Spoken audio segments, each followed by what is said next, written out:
Hello दोस्तों, उम्मीद है आपकी तैयारी शानदार चल रही है। चलिए शुरू करते हैं पेपर नंबर 20 का पार्ट बी। पहला प्रश्न, नांदना क्या है? वाद्य यंत्र है, त्योहार है, वस्त्र है या आभूषण है? तो नांदना क्या है? नांदना वस्त्र का प्रकार है। किसका? वस्त्र का प्रकार है। नांदना वस्त्र का प्रकार है। ये आदिवासी महिलाओं द्वारा पहना जाने वाला घाघरा है ना। जो आदिवासी महिलाएं हैं जो घाघरा पहनती है उसे क्या कहते हैं? उसे नांदना कहा जाता है। नौटंकी लोक नाट्य का राजस्थान में प्रचलन किसने किया था? नौटंकी नाम का जो लोक नाट्य है इसका राजस्थान में प्रचलन किसने किया? बंसीधर ने, भूरेलाल ने, दूलिया राणा ने या चितवन ने? तो इसका आंसर क्या है? नौटंकी लोक नाट्य को राजस्थान में प्रचलित किया था भूरेलाल भैया साहब, भूरेलाल जी ने। किसने? भूरेलाल जी ने। तो आंसर क्या हो जाएगा? Option B. और नौटंकी लोकनाट्य है ना, वो प्रमुख रूप से जो उत्तर प्रदेश में एक जगह है हाथरस। हाथरस वैसे काफी चर्चाओं में भी रहा था क्योंकि हाथरस हत्याकांड हुआ था उस कारण, लेकिन इसके कुछ पॉजिटिव साइड्स भी है ना। तो वहां पे नौटंकी लोकनाट्य है ना वो काफी प्रसिद्ध है। और फिर उत्तर प्रदेश से होता हुआ ये राजस्थान की तरफ आया और राजस्थान में आने में जिसका योगदान से सर्वाधिक था वो था भूरेलाल जी का। किसका? भूरेलाल जी का। अगले प्रश्न पे चलते हैं। राजस्थान में महान सीमा भ्रंश स्थित है। पूर्वी पठारी प्रदेश में, अरावली पर्वत प्रदेश में, पश्चिमी मरुस्थलीय प्रदेश में या फिर दक्षिणी पूर्वी पठारी प्रदेश में? तो इसका आंसर क्या होगा? तो महान सीमा भ्रंश कहाँ पे है? तो यह दक्षिणी पूर्वी पठारी प्रदेश में है। किधर है महान सीमा भ्रंश? राजस्थान में। तो दक्षिणी पूर्वी पठारी प्रदेश है ना उधर फैला हुआ है महान सीमा भ्रंश। और ये बूंदी से लेके सवाई माधोपुर के बीच में स्थित है। यानी जो महान सीमा भ्रंश है ना, क्या? महान सीमा भ्रंश बूंदी से लेके सवाई माधोपुर के बीच में। अगले प्रश्न में चलते हैं। निम्न में से राज्य के किस जिले में औसत वार्षिक वर्षा सबसे अधिक होती है? यानी राजस्थान का कौन सा जिला है जहां पे सर्वाधिक औसत वार्षिक वर्षा होती है? जिले की बात कर रहा हूं, स्थान की नहीं। जयपुर, जोधपुर, कोटा या झालावाड़? तो क्या आंसर होगा? तो ये झालावाड़ जिला है ना अपना, वहां पे सर्वाधिक औसत वार्षिक वर्षा होती है जिले के मामले में। कहां पे? झालावाड़ जिले में। तो ऑप्शन डी इसका सही आंसर हो जाएगा। और जो राजस्थान का दक्षिणी भाग है तो वहां पे तो सर्वाधिक वर्षा होती है। अगर राजस्थान के भाग के हिसाब से देखें तो राजस्थान के कौन से भाग में सर्वाधिक वर्षा होती है? तो दक्षिणी पूर्वी भाग में वर्षा होती है। अगले प्रश्न में चलते हैं। कायलाना झील कहाँ पे है? जयपुर, कोटा, जोधपुर या सीकर? तो क्या कहाँ पे कायलाना झील? तो कायलाना झील है ना वो कहाँ पे है? जोधपुर जिले में। कायलाना झील कहाँ पे है? जोधपुर जिले में कायलाना झील अवस्थित है। अगले प्रश्न में चलते हैं। सुमेलित, असुमेलित युग्म है, यानी इनमें से कौन सा सुमेलित नहीं है? बासमती है वो चावल की किस्म है, मक्का माही सुगंधा है वो मक्का की किस्म है, सोनालिका वो गेहूं की किस्म है या अनुभव चना की किस्म है? इनमें से कौन सा सुमेलित नहीं है? तो इसका आंसर क्या होगा? इसमें जो माही सुगंधा है वो मक्का की किस्म नहीं है बल्कि किसकी किस्म है? वो चावल की किस्म है। माही सुगंधा किसकी किस्म है? चावल की। लेकिन माही कंचन और माही धवल, माही कंचन और माही धवल ये जो किस्म है वो किसकी किस्म है? ये मक्का की किस्म है। बासमती हमें पता है चावल की किस्म है ही, और सोनालिका गेहूं की किस्म है। और अनुभव है ना ये थोड़ा इंटरेस्टिंग है। अनुभव किसकी किस्म है? अनुभव चने की किस्म है। किसकी? चने की किस्म है। और चना रबी की फसल है ना। अगले प्रश्न में चलते हैं। चीतल की मातृभूमि उड़न गिलहरी और चौसिंगा के लिए कौन सा अभ्यारण्य प्रसिद्ध है? यानी चीतल की मातृभूमि माना जाता है और वो अभ्यारण्य उड़न गिलहरी के लिए और चौसिंगा के लिए फेमस है। कौन सा अभ्यारण्य? सीता माता, शेरगढ़, जयसमंद या भैंसरोडगढ़? तो इसका आंसर क्या होगा? इसका आंसर होगा ऑप्शन ए। जो सीता माता अभ्यारण्य है ना चित्तौड़गढ़ वाला, वो किसके लिए फेमस है? चीतल के लिए फेमस है, और उड़न गिलहरी के लिए फेमस है, और चौसिंगा के लिए फेमस है। और ये बताइए जो चित्तौड़ जिले का शुभंकर है ना वो कौन सा है? ये आपके लिए प्रश्न है। चित्तौड़ का शुभंकर कौन सा है? कौन सा पक्षी या पशु चित्तौड़ का शुभंकर है? अगले प्रश्न पे चलते हैं। राज्य की पहली खनिज नीति कब घोषित की गई थी? यानी राजस्थान की जो पहली खनिज नीति थी ना वो कब घोषित की? 75 में, 78 में, 1991 में या 1994 में? तो इसका आंसर क्या होगा? ऑप्शन बी 1978, यानी राजस्थान की पहली खनिज नीति 1978 में घोषित की गई थी। और उस समय 1978 में मुख्यमंत्री कौन थे? तो 1978 में अपने बाबू साहब भैरू सिंह जी है ना, वो मुख्यमंत्री थे, ठीक है ना, क्योंकि 1977 में मतलब कांग्रेस की सरकार चली गई थी और भैरू सिंह जी की सरकार आई थी उस समय। तो 1978 में पहली खनिज नीति घोषित की गई थी। अगले प्रश्न में चलते हैं। राज्य के किस जिले में वर्ष 2001 के मुकाबले 2011 के दौरान सर्वाधिक जनसंख्या वृद्धि दर्ज की गई है? जयपुर, गंगानगर, बाड़मेर या जैसलमेर? इसका आंसर क्या होगा? तो सबसे ज्यादा जनसंख्या वृद्धि दर कहाँ की है? तो ये बाड़मेर जिले की है। कहाँ की है? बाड़मेर जिले की है। और है कितनी बाड़मेर की जनसंख्या वृद्धि दर? तो ये है 32.5%। कितनी है? 32.5% है बाड़मेर की जनसंख्या वृद्धि दर। अगर बात करें सबसे कम जनसंख्या वृद्धि दर किस जिले की रही? तो सबसे कम जनसंख्या वृद्धि दर वो रही गंगानगर जिले की। कौन से की? गंगानगर जिले की। और वहाँ मात्र 10% की रेट से जनसंख्या बढ़ी है पिछले 10 सालों में, है ना। तो इसका आंसर क्या हो जाएगा? सबसे कम जनसंख्या सर्वाधिक जनसंख्या वृद्धि दर वाला जिला कौन सा है? तो ये है अपना बाड़मेर जिला। सीकर, झुंझुनू, नागौर कौन से कृषि जलवायु प्रदेश में आते हैं? जो सीकर जिला है, झुंझुनू जिला है और नागौर जिला है, कौन से कृषि जलवायु प्रदेश में आते हैं? तो ये आंतरिक जल निकासी शुष्क क्षेत्र में आते हैं। किस में आते हैं? आंतरिक जल निकासी शुष्क क्षेत्र में। और ये इसका जो हेडिंग क्या दिया रखी है? तो ये 2A में आता है। किसमें? 2A में। तो इसका नाम क्या है? आंतरिक जल निकासी शुष्क क्षेत्र, या यूं कहे कांतली नदी और इसकी जैसी जो अन्य आंतरिक प्रवाहिक नदियां हैं उनके वाला क्षेत्र कौन सा है? आंतरिक जल निकासी शुष्क क्षेत्र। और ये इस जिले, यहाँ पे कौन से जिले आते हैं? तो सीकर, झुंझुनू और नागौर, ठीक है। और चूरू का थोड़ा भाग भी आता है। राज्यपाल की भूमिका के संबंध में सत्य कथन कौन सा है? यानी राज्यपाल की भूमिका क्या होती है? वो राज्य का संवैधानिक प्रमुख होता है, केंद्र और राज्य के बीच कड़ी के रूप में कार्य करता है, केंद्र के प्रतिनिधि के रूप में कार्य करता है, या सारे? तो इसका आंसर क्या होगा? ये सारे ही राज्यपाल के संदर्भ में सत्य कथन है। क्योंकि हमें पता है कि राज्य के जो संवैधानिक प्रमुख कौन होते हैं, जिस प्रकार केंद्र में संवैधानिक प्रमुख राष्ट्रपति होते हैं, ठीक उसी प्रकार राज्य के संदर्भ में राज्यपाल संवैधानिक प्रमुख होते हैं। तो सही बात है, केंद्र और राज्य के बीच कड़ी के रूप में भी कार्य करता है, बिल्कुल करता है ना। यानी जब राष्ट्रपति शासन लगता है तो राष्ट्रपति थोड़ी आते हैं यहाँ पे शासन संभालने के लिए, वहाँ पे राज्यपाल ही प्रशासित करते हैं उस क्षेत्र को। और केंद्र के प्रतिनिधि के रूप में भी ये कार्य करते हैं, क्योंकि इसकी नियुक्ति अप्रत्यक्ष तौर पे किसके द्वारा की जाती है? केंद्र सरकार के द्वारा की जाती है। तो इस प्रकार ये सारे ही कथन सत्य है। अगले प्रश्न पे चलते हैं। निम्न में से कौन राजस्थान के सर्वाधिक बार मुख्यमंत्री रह चुके हैं? यानी सबसे ज्यादा बार राजस्थान के मुख्यमंत्री कौन बने हैं? अशोक गहलोत साहब, वसुंधरा राजे मैडम, हीरालाल शास्त्री साहब या फिर मोहनलाल सुखाड़िया साहब? तो इसका आंसर क्या होगा? जो मोहनलाल सुखाड़िया साहब है ना, वो राजस्थान के सर्वाधिक समय तक मुख्यमंत्री रहने वाले व्यक्ति हैं। कौन है? मोहनलाल सुखाड़िया साहब। और इन्होंने 4 बार पद धारण किया था। 1954 से लगा के 1971 तक ये अपने राजस्थान के मुख्यमंत्री के पद पे रहे थे। अगले प्रश्न पे चलते हैं। राज्य विधानमंडल की संयुक्त बैठक के संदर्भ में प्रावधान, राज्य विधानमंडल की संयुक्त बैठक की प्रावधान, ऐसा कोई प्रावधान नहीं है। राज्यपाल की इच्छा पर होता है, राष्ट्रपति की इच्छा पर होता है, या ऐसा प्रावधान है? तो देखो, राज्य विधानमंडल के संदर्भ में ना संयुक्त बैठक का कोई प्रावधान नहीं है संवैधानिक मामले में। हाँ, संयुक्त बैठक का प्रावधान है, लेकिन वो केंद्र के संदर्भ में है, ना कि राज्य विधानमंडल के संदर्भ में, है ना। तो बहुत सारे राज्य तो ऐसे वहाँ पे 2 मतलब वो ही नहीं है, अंग ही नहीं है विधानमंडल के, मात्र एक ही है। कुछ गिनती के गिने चुने राज्य है जहाँ पे 2 विधानमंडल के 2 अंग है, मतलब विधानसभा और विधान परिषद। लेकिन बाकी में तो एक ही विधानसभा ही है, ज़्यादातर में राजस्थान में भी एक विधानसभा ही है ना।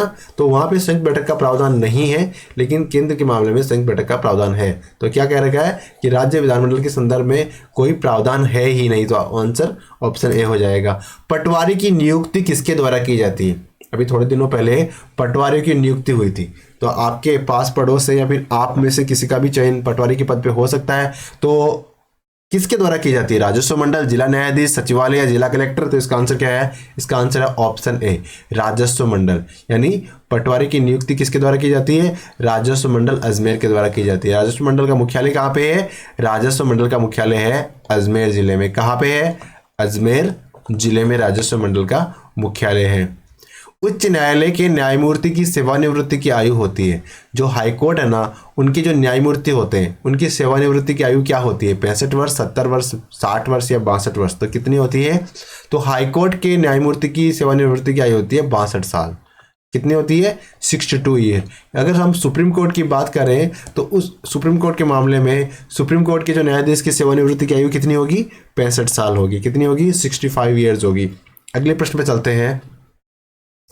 संविधान में जिला प्रमुख के द्वारा अपने इस्तीफे की सूचना कितने दिनों से पहले देने के संबंध में प्रावधान है। यानी जिला प्रमुख इस्तीफा देना चाहते हैं तो उस संदर्भ में उनको कितने दिनों पहले सूचना दे देनी चाहिए, 10 दिन, 20 दिन, 30 दिन या कोई प्रावधान नहीं है। तो इसका आंसर क्या है, ऑप्शन डी, यानी जिला प्रमुख को इस्तीफा देने से पहले कोई सूचना देने की आवश्यकता ही नहीं है ना, जब चाहे वो इस्तीफा दे सकते हैं। ठीक है ना, तो इसके क्या कह रखा है कि जिला प्रमुख पहले सूचित करने की आवश्यकता नहीं है उनको, जब वो इस्तीफा देना चाहे तब आके इस्तीफा दे दो। अगले प्रश्न में चलते हैं। राजस्थान में लोकायुक्त का कार्यकाल कितना होता है, 4 साल होता है, 5 साल होता है, 6 साल होता है या 7 साल होता है। तो राजस्थान में लोकायुक्त का कार्यकाल कितना होता है, तो ऑप्शन बी 5 साल होता है। राजस्थान में लोकायुक्त का कार्यकाल 5 साल होता है। और आई.डी. दुआ साहब राजस्थान के पहले लोकायुक्त थे। और पहले 4 कौन से थे, दुआ, गुप्ता, जोशी, सिद्धू। दुआ, गुप्ता, जोशी, सिद्धू, श्रीमाल, कुदाल शर्मा, दवेश शर्मा, जैन, गुप्ता, कोठारी, इस प्रकार। और प्रताप कृष्ण लोहरा। अब वर्तमान में कौन है, पी.के. लोहरा वर्तमान में राजस्थान के लोकायुक्त है। और अभी लेटेस्ट आप फिर से चेक कर लेना परीक्षा में जाने से पहले। अगले प्रश्न में चलते हैं। राजस्थान का प्रथम सांस्कृतिक स्थल कौन सा है जिसे यूनेस्को ने विश्व विरासत में शामिल किया है। जंतर मंतर, सिटी पैलेस, हवा महल, ये सारे। तो इसका आंसर क्या है, यानी पहला सांस्कृतिक स्थल की बात हो रही है यहाँ पे, जिसको यूनेस्को ने विश्व विरासत स्थल में शामिल किया। प्राकृतिक स्थल की बात नहीं हो रही है। तो इसका आंसर क्या होगा, तो पहला सांस्कृतिक स्थल कौन सा था, तो जंतर मंतर को सबसे पहले यूनेस्को ने विश्व विरासत की सूची में शामिल किया था। और कब किया था, तो इसे 2010 में शामिल किया गया था। किस समय, 2010 में। और ये जब शामिल हुआ था तो ये देश का 26वां सांस्कृतिक स्थल था जो यूनेस्को की विश्व विरासत का हिस्सा बना था। ठीक है ना, तो जंतर मंतर को कब शामिल किया गया, तो जंतर मंतर को 2010 में शामिल किया गया। कब, 2010 में। ठीक है ना। रापड़ा आभूषण है, गले का, कान का, सर का या पैर का। तो जो रापड़ा है ना वो कहाँ का आभूषण है, वो सर का आभूषण है। रापड़ा कहाँ का आभूषण है, तो रापड़ा सर का आभूषण है। ये तो आपको याद रह ही जाएगा, है ना, बिल्कुल रह जाएगा। नाम कुछ ऐसा इंटरेस्टिंग जैसा नाम है, रापड़ा। और ये कहाँ पे लगाई जाती है रेपड़, तो ये सर पे लगाई जाती है। अगले प्रश्न में चलते हैं। तालाबंदी गायकी राजस्थान के किस क्षेत्र की लोक गायन परंपरा है। तालाबंदी गायकी है ना राजस्थान के कौन से क्षेत्र की लोक गायन परंपरा है, उत्तरी, पूर्वी, पश्चिमी या दक्षिणी। तो तालाबंदी गायकी पूर्वी राजस्थान की लोक गायन प्रक्रिया परंपरा है। किस कौन से भाग की, तो राजस्थान का जो पूर्वी भाग है ना अपना, उधर ये तालाबंदी गायकी का चलन काफी है। किधर, पूर्वी राजस्थान में। भाला के लिए अश्वरोही, भाला ले लिए हुए अश्वरोही किस लोक देवता का प्रतीक चिन्ह है। यानी भाला ले रखा है और अश्व पे सवार है, ये कौन से लोक देवता का प्रतीक चिन्ह है। बाबूजी, गोगाजी, रामदेव जी, इनमें से कोई नहीं। तो इसका आंसर क्या है, तो बाबूजी महाराज है ना, बाबूजी महाराज, उनका प्रतीक चिन्ह क्या है, भाला लिए हुए अश्वारोही। भित्ति चित्रों का स्वर्ग किस महल को कहा जाता है, हवा महल, तारागढ़, सिटी पैलेस या अजीत भवन। तो भित्ति चित्रों का स्वर्ग किस महल को कहा जाता है, तो ये कहा जाता है तारागढ़ को। लेकिन तारागढ़ अजमेर वाला नहीं, हम यहाँ बात कर रहे हैं बूंदी वाले तारागढ़ की, है ना। तो जो बूंदी वाला तारागढ़ है ना, इसे भित्ति चित्रों का स्वर्ग कहा जाता है। किसे, बूंदी के तारागढ़ को भित्ति चित्रों का स्वर्ग कहा जाता है। राजस्थान के एकीकरण के समय एकमात्र रियासत जो अंतर्राज्यीय विवाद का कारण बनी थी, यानी राजस्थान की एक रियासत ऐसी थी जो राजस्थान का एकीकरण हो रहा था उस समय ये विवाद का कारण बनी। क्यों, क्योंकि मुंबई कह रहा था कि ये हमारा भाग है और राजस्थान कह रहा था हमारा भाग है। अब आप कहोगे कि मुंबई कैसे कह रहा था, क्योंकि उस समय मुंबई और गुजरात एक ही स्टेट हुआ करता था, यानी महाराष्ट्र और गुजरात एक ही स्टेट हुआ करता था। और वो सिरोही को अपने भाग में मिलाना चाहते थे, लेकिन राजस्थान वाले कह रहे थे कि ये हमारा भाग है। तो ये रियासत है ना, ये विवाद का कारण बनी थी राजस्थान के एकीकरण के समय। लेकिन अंततः 1956 में जो अंतिम चरण था, 7वां चरण था, उसमें इसे राजस्थान में समाहित कर लिया गया। अगले प्रश्न पे चलते हैं। तोल आंदोलन का संबंध किस आंदोलन से है? तोल आंदोलन चला था ना, कहाँ पे? नीमू-चना किसान आंदोलन में, मेव किसान आंदोलन में, बूंदी किसान आंदोलन या मारवाड़ किसान आंदोलन? तो तोल आंदोलन चला था वो मारवाड़ किसान आंदोलन से संबंधित है। किससे? तोल आंदोलन, मारवाड़ किसान आंदोलन। टोंक रियासत का राजस्थान संघ में विलय किसके काल में हुआ था? टोंक रियासत का राजस्थान संघ में विलय किसके काल में हुआ? मोहम्मद फारूक अली खां, सादत अली खां, मोहम्मद अली खां या इब्राहिम अली खां? तो इसका आंसर क्या है? मोहम्मद फारूक अली खान साहब थे उस समय। कब है? जब राजस्थान संघ में टोंक का विलय हुआ। कौन? मोहम्मद फारूक अली खान। ठीक है, अगले प्रश्न पे चलते हैं। तो ये देखो हमारे सामने दे रखा है कि एकीकरण का जो दूसरा चरण था ना, कौन सा? सेकंड चरण, उसमें 25 मार्च 1948 को टोंक रियासत का राजस्थान संघ में विलय किया गया। क्योंकि उस समय जो दक्षिणी पूर्वी राजस्थान या दक्षिण राजस्थान की जो रियासतें थी, वो बहुत सारी रियासतें एक साथ आई थी और उनमें एक टोंक रियासत भी थी। ठीक है, अगले प्रश्न में चलते हैं। बडली का शिलालेख वर्तमान में किस दुर्ग के राजपूताना संग्रहालय में रखा गया है? जो बडली शिलालेख है वो किस संग्रहालय में रखा गया है? राजपूताना संग्रहालय के बारे में हमें पता ही है, कहाँ पे? मैगजीन, मेहरानगढ़, कुंभलगढ़, चित्तौड़गढ़। इसका आंसर ऑब्वियसली मैगजीन दुर्ग होगा, अकबर द्वारा बनाया गया था। वर्तमान में ये राजपूताना संग्रहालय के नाम से जाना जाता है। कौन सा? मैगजीन दुर्ग। तो इसका आंसर ऑप्शन ए हो जाएगा। यहाँ पे बडली वाला शिलालेख भी रखा हुआ है। और जो बडली वाला शिलालेख है ना, इसकी खोज किसने करी थी? तो अपने गौरीशंकर हीराचंद ओझा साहब है ना, जो ओझा साहब, उन्होंने बडली शिलालेख की खोज करी थी। रणथंभौर के चौहान वंश का वह शासक जिसने अपनी स्वतंत्रता की घोषणा की, वल्हण, वीरभट्ट, नागभट्ट या वीरमदेव?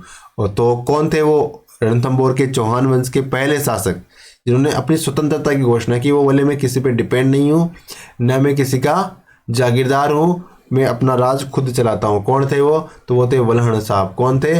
वल्हण साहब। और वल्हण ने कह दिया था इल्तुतमिश को, क्या कहा इल्तुतमिश को? बोले मैं तुम्हें कोई कर नहीं दूंगा और मैं स्वतंत्र हूँ, है ना। ज़्यादा श्याणपत करेगा तो मैं तुमसे कर लेने शुरू कर दूंगा। किसने कहा था? ये वल्हण साहब ने कहा था। अगले प्रश्न पे चलते हैं। महारावल की उपाधि धारण करने वाले जैसलमेर के प्रथम शासक कौन थे? महारावल की उपाधि धारण करने वाले जैसलमेर के पहले शासक कौन थे? हम जैसे जैसलमेर के शासकों के साथ में महारावल शब्द का उपयोग करते हैं, है ना। तो पहली बार महारावल की उपाधि किसने धारण करी थी? रावल प्रथम, मूलराज प्रथम, रावल भीम या फिर कल्याण सिंह? तो इसका आंसर क्या है? इसका आंसर है ऑप्शन डी, कल्याण सिंह थे ना जैसलमेर के। महारावल कल्याण सिंह उन्होंने लगाया था सबसे पहले अपने नाम के पीछे। मत्स्य संघ के राज प्रमुख थे। मत्स्य संघ के राज प्रमुख कौन थे? उदयभान सिंह, वीर सिंह, जय सिंह या तेज सिंह? तो पहला चरण राजस्थान के एकीकरण का मत्स्य संघ ही बना था और उसके राज प्रमुख कौन थे? उदयभान सिंह जी थे। और ये किस रियासत से संबंधित थे? तो ये धौलपुर रियासत से संबंधित थे। कौन? उदयभान सिंह जी, है ना। तो एग्जाम में प्रश्न आपको 2-3 बातों का ध्यान रखना है। 1857 की जब क्रांति हुई थी तब राजस्थान के शासक, ठीक है। फिर अधीनस्थ संधि हुई थी, उस समय राजस्थान के शासक। और उसके बाद 1947 में जब भारत आजाद हुआ था या राजस्थान का एकीकरण हो रहा था, उस समय राजस्थान के शासकों के नाम आपको प्रत्येक रियासत के याद रखने हैं।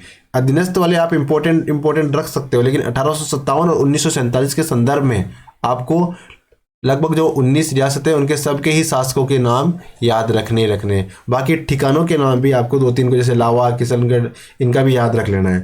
अगले प्रश्न पे चलते हैं। भरतपुर का जाट राजवंश अपनी उत्पत्ति निम्न में से किससे मानता है? राम, लक्ष्मण, सूर्य या कर्ण? तो भरतपुर का जो जाट राजवंश है वो अपनी उत्पत्ति किससे मानता है? ये लक्ष्मण से मानता है। किससे? जो लक्ष्मण जी थे ना, राम के भाई, उनसे अपनी उत्पत्ति मानता है जो भरतपुर के जाट राजवंश है ना। तो जो महाराजा सूरजमल वाले वंश है ना, वो किससे अपनी उत्पत्ति मानते हैं? तो ये लक्ष्मण से मानते हैं। मेवाड़ की पुकार किस आंदोलन से संबंधित है? मीणा, एकी, जाट या बिजोलिया? तो मेवाड़ का पुकार है ना, वो किस आंदोलन से संबंधित है? तो वो एकी आंदोलन से संबंधित है। किससे? एकी आंदोलन से संबंधित है। अगले प्रश्न पे चलते हैं। काछवा राजवंश की कुल देवी कौन है? जमवाय माता, शीला माता, जीण माता या शीतला माता? तो इसका आंसर क्या है? काछवा राजवंश की कुल देवी कौन है? तो हमने पिछले पेपर में भी आपको बताया कि जमवाय माता है ना, वो काछवा राजवंश की कुल देवी है। कौन है? जमवाय माता काछवा राजवंश की कुल देवी है। तो इसका आंसर ऑप्शन ए हो ही जाएगा। राजस्थान में प्रचलित कौन सा संप्रदाय सगुण और निर्गुण भक्ति का मार्ग का मिश्रण है? यानी इस संप्रदाय में सगुण भक्ति के गुण भी मिलते हैं और निर्गुण भक्ति के गुण भी मिलते हैं। कौन सा संप्रदाय है? लालदासी, रामस्नेही, चरणदासी या जसनाती? तो इसका आंसर है जो चरणदासी संप्रदाय है ना, वो कुछ सिम्टम्स उन्होंने सगुण भक्ति का रखा है और कुछ उन्होंने निर्गुण भक्ति का समावेश किया है। तो ये कौन सा संप्रदाय है? तो ये चरणदासी संप्रदाय है। कौन सा? चरणदासी संप्रदाय। अगले प्रश्न में चलते हैं। सेवड़िया पशु मेला आयोजित होता है तिलवाड़ा में, बड़ी सादड़ी में, रानीवाड़ा में या रासमे में? तो सेवड़िया पशु मेला रानीवाड़ा में लगता है। और रानीवाड़ा कहाँ है? तो रानीवाड़ा जालोर जिले में है। और सेवड़िया पशु मेला लगता कब है? तो ये चैत्र शुक्ल एकादशी को, यानी चैत्र शुक्ल पक्ष की एकादशी को सेवड़िया पशु मेला लगता है रानीवाड़ा में। और रानीवाड़ा जालोर में है। कहाँ पे है? जालोर में है। राजस्थान के किस लोक वाद्य को जुज हॉर्प भी कहा जाता है? जुज हॉर्प भी कहा जाता है खड़ताल, मोरचंग, रावण हत्ता या कामायचा? तो इसका आंसर क्या होगा? इसका आंसर होगा ऑप्शन बी, यानी जो मोरचंग है ना, इसको जुज हॉर्प के भी नाम से भी जाना जाता है। और ये होठों के बीच रखकर अंगुली से ऐसे दबा दबा के बजाया जाता है ना। अगले प्रश्न पे चलते हैं। मेहाजी मांगलिया का मंदिर है जोधपुर में, जयपुर में, बीकानेर में या अलवर में? तो मेहाजी मांगलिया का मंदिर कहाँ पे है? तो ये है जोधपुर में। कहाँ पे है? तो ये बापाणी नाम की जगह पड़ती है जोधपुर में। कौन सी जगह है? बापाणी। बापाणी नाम की जगह पे मेहाजी मांगलिया महाराज का मंदिर है। अगले प्रश्न पे चलते हैं। जाखम परियोजना का संबंध किस जिले से है? डूंगरपुर, राजसमंद, बीकानेर या प्रतापगढ़? तो जाखम परियोजना का संबंध प्रतापगढ़ जिले से। किस जिले से है? प्रतापगढ़ जिले से जाखम परियोजना का संबंध है। कौन से जिले से? प्रतापगढ़ जिले से जाखम परियोजना का संबंध है। पशुधन की दृष्टि से देश में राजस्थान का कौन सा स्थान है? पहला, दूसरा, तीसरा या चौथा? तो पशुधन की दृष्टि से देश में राजस्थान का दूसरा स्थान है। कौन सा स्थान है? राजस्थान पशुधन के मामले में सेकंड नंबर पे आता है। और पहले नंबर पे कौन आता है? तो ऑब्वियसली जो बाबा की धरती है ना, यूपी, उत्तर प्रदेश, वो पशुधन की दृष्टि से देश में पहले नंबर पे आती है।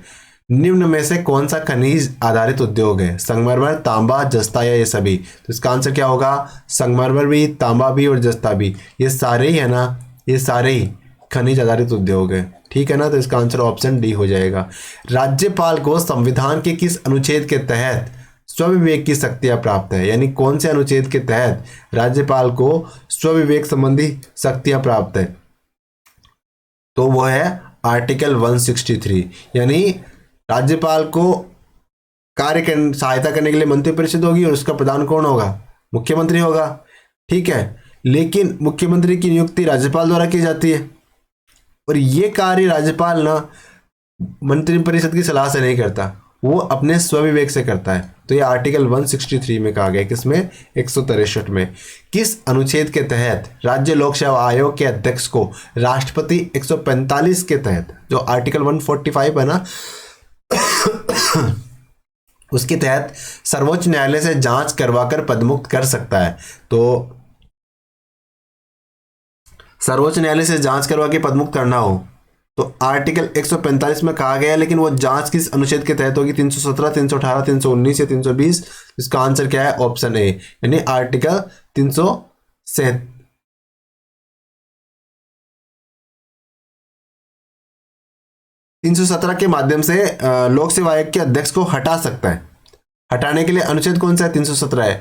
लेकिन जांच करवाने के लिए अनुच्छेद है ना, किस अनुच्छेद में कहा गया कि जांच करवा के ही हटाया जा सकता है? तो आर्टिकल 145 के तहत जांच की जाएगी। जांच 145 के तहत की जाएगी, हटाया 317 के तहत जाएगा। ठीक है ना। इस प्रकार आप इसे समझ सकते हो। तो इसका आंसर ऑप्शन ए हो जाएगा। 91वें संविधान संशोधन अधिनियम 2003 के अनुसार राज्य मंत्रिपरिषद की अधिकतम संख्या कितनी होती है? जो 91 नंबर का संविधान संशोधन किया गया उसके माध्यम से क्या किया गया? जो मंत्रिपरिषद या मंत्रिमंडल में जो सदस्यों की संख्या है उसको कहीं ना कहीं सीमित करने की कोशिश की गई। तो इसमें कहा गया कि जो टोटल विधानसभा के सदस्य हैं ना उसका कितना प्रतिशत ही मंत्री हो सकते हैं, उसमें भी मुख्यमंत्री भी शामिल है। तो 10, 12, 15 या 20, तो इसका आंसर होगा 15%। यानी राजस्थान में अधिकतम कितने मंत्री हो सकते हैं, तो 200 सीटें हैं और इसका 15% निकालेंगे तो कितना आएगा, 30। यानी राजस्थान में टोटल नंबर ऑफ मिनिस्टर 30 से ज़्यादा नहीं हो सकते। कितने हो सकते हैं, मैक्सिमम 30। अगले प्रश्न पे चलते हैं। राज्य मानवाधिकार आयोग के अध्यक्ष की नियुक्ति राज्यपाल एक समिति की सिफारिश पर की जाएगी। तो मानवाधिकार आयोग की नियुक्ति करने के लिए, आयोग के अध्यक्ष की नियुक्ति करने के लिए जो समिति बनेगी उसमें कौन कौन शामिल होंगे, मुख्यमंत्री होगा, राज्य का गृह मंत्री होगा, विधानसभा अध्यक्ष, विधानसभा के विपक्ष का नेता, ये सारे। तो इसका आंसर होगा ये सारे शामिल होंगे। मुख्यमंत्री साहब भी होंगे, राज्य के गृह मंत्री साहब भी होंगे, विधानसभा अध्यक्ष भी होंगे और विपक्ष के नेता भी होंगे। और ये सारे मिलकर किसका चयन करेंगे, ये राज्य मानवाधिकार आयोग के अध्यक्ष की नियुक्ति करेंगे। किसी मामले में कानूनी कार्यवाही रोकने के लिए उच्च न्यायालय द्वारा अधीनस्थ न्यायालय को निम्न में से कौन सी रिट जारी की जाती है। तो ऊपर वाले न्यायालय द्वारा नीचे वाले न्यायालय को कोई कार्यवाही चल रही है और उस कार्यवाही को रोकना है तो कौन सी रिट जारी की जाएगी, तो ये रिट जारी की जाएगी प्रतिषेध। कौन सी, प्रतिषेध नाम की रिट। यानी कहने का तात्पर्य जैसे मान लीजिए कोई मामला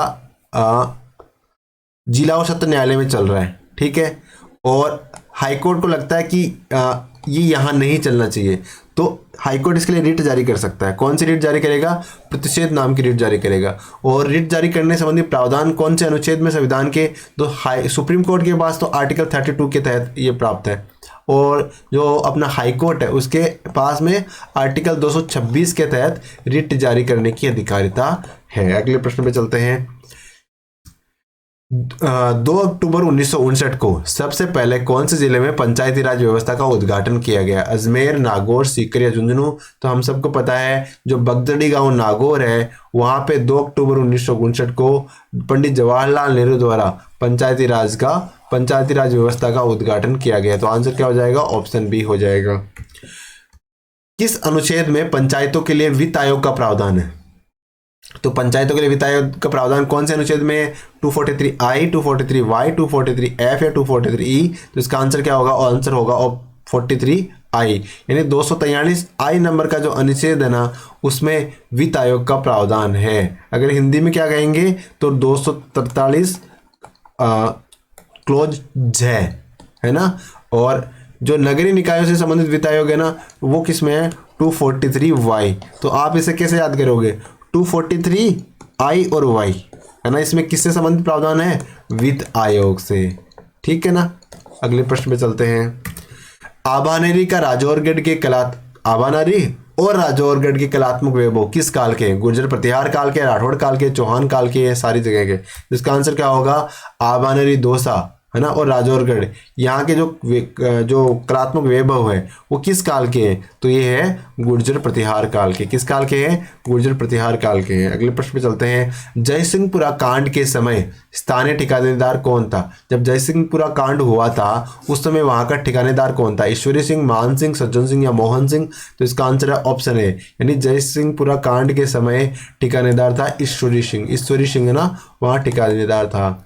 2 बांसुरियों को जोड़कर बनाया जाने वाला वाद्य यंत्र है, यानी 2 बांसुरियां जोड़ ली जाएगी और नया वाद्य यंत्र बनाया जाएगा। इस प्रकार के बने वाद्य यंत्र को क्या कहेंगे, पावड़ा कहेंगे, रूड़ा कहेंगे, अलगोजा कहेंगे या बपन कहेंगे। तो इसका आंसर क्या होगा, इसका आंसर होगा ऑप्शन सी। इस प्रकार जो वाद्य यंत्र बनेगा उसे हम अलगोजा नाम देंगे, यानी 2 बांसुरियों को जोड़ के बनाया जाने वाला वाद्य यंत्र अलगोजा होगा। और आज की वीडियो का अंतिम प्रश्न, निम्न में से कौन सा गीत विवाह के अवसर पर नहीं गाया जाता, फलसड़ा, जड़ा, जुआ या पीपड़ी। तो इसका आंसर क्या होगा, इसका आंसर होगा ऑप्शन सी, यानी जो पीपड़ी गीत है ना वो विवाह के अवसर पे नहीं गाया जाता, बाकी फलसड़ा विवाह के अवसर पे गाया जाता है, जड़ा भी गाया जाता है और जुआ भी गाया जाता है, लेकिन पीपड़ी नहीं गाया जाता। तो हमें पूछा था कौन सा नहीं गाया जाता, तो पीपड़ी नहीं गाया जाता। ये कब गाया जाता है, ये वर्षा ऋतु में गाया जाता है, ठीक है ना। और ये किस प्रकार का गीत है, तो ये एक प्रकार से विरह गीत है। कौन सा गीत है, विरह गीत है। तो आज की वीडियो हम यही समाप्त करते हैं। उम्मीद है आपको हमारी ये सीरीज पसंद आ रही है और पसंद आने के साथ ये आपके लिए उपयोगी भी है ना। और आप इसे अपने दोस्तों के साथ शेयर कर ही रहे हैं, तो रोज रोज क्या कहना, थैंक यू, पढ़ते रहो।